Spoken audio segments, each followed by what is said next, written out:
Senator DaveArgall responding first, Frank Ryan, Josh first, and then Allen Griffiths. We head to closing comments. Frank Ryan will respond first, and should any of you gentlemen be elected to Congress, invariably you will represent the United States at home and abroad to heads of state and their representatives. So I'm going to give each of you the opportunity to demonstrate for us your skills at diplomacy. Can you name something President Obama has done since taking office that you support?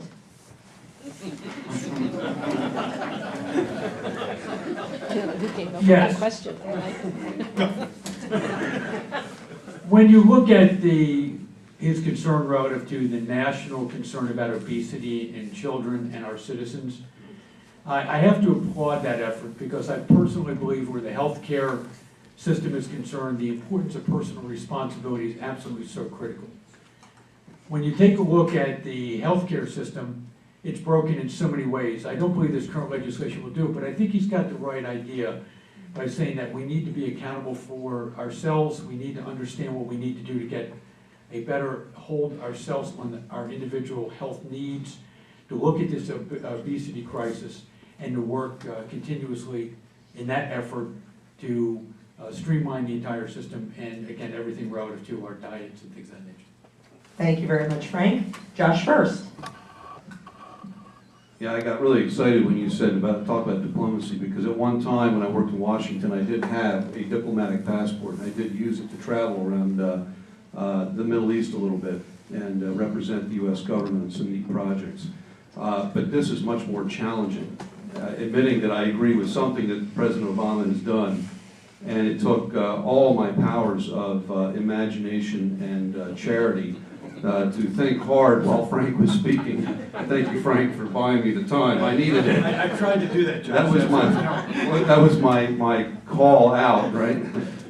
Yes, actually, Obama has done one thing. The administration has done one thing that I really do strongly approve of. I have no idea how they're going to implement it, but in concept, I support it.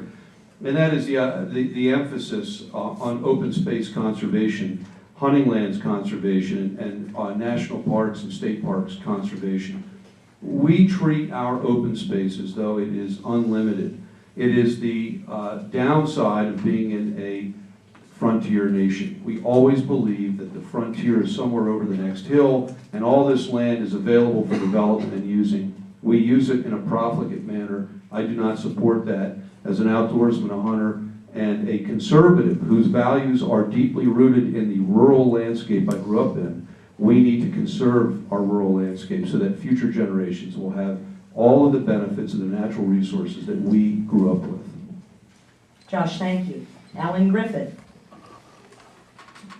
I think one of the best things the president has done, and you have perhaps seen him on television, advocating the responsibility of fatherhood. I deeply appreciate that in him. There's not a whole lot I appreciate when it comes to his political views. But you know, fatherhood, strong marriages, strong families are foundational to this country. And I appreciate that he has stood and spoken to men and somewhat exhorted them to be serious about that aspect of family life.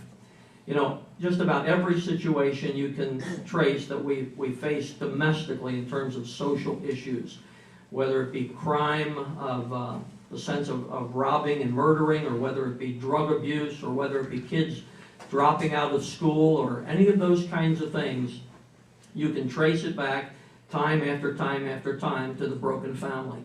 And so for our president, who can operate sometimes on the basis of authority, but in this instance operates on the basis of influence, which is always the greatest power that anybody can have.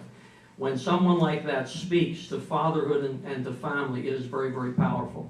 I want you to know, if I have the opportunity to serve this district, one of the things I will seek to do is be an influence on the young people of this district to respect authority, to respect family, to grow up with a view toward becoming a responsible citizen. I'd love that opportunity. You can't accomplish that by authority, but you can accomplish it by influence.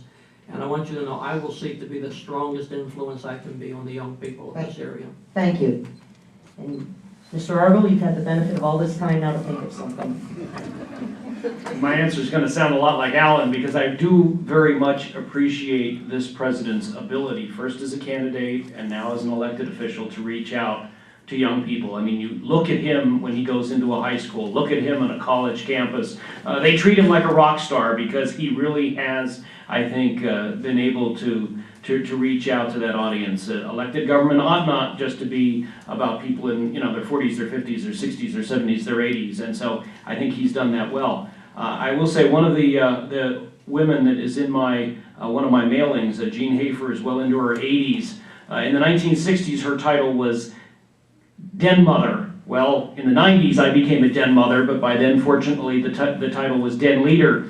And one of the Cub Scouts in our little 10-person group that met in my backyard was so enamored by Obama. I think it was the only pickup truck in our neighborhood that had an Obama and an Argall sticker on the same bumper. But I will say this, his dad just told me the other day, the Obama sticker has come off because as his dad told me that Justin wanted change, but that wasn't the change he meant. And I think that we are seeing that throughout this whole region. People were upset at Republicans. They were upset at Democrats too 2 years ago. And so they put in a lot of new people in Congress. They put in a new president. But I'm hopeful that this time we can really give people the change they wanted, because I hear an awful lot of people unhappy with the results of the last election. Thank you, Dave.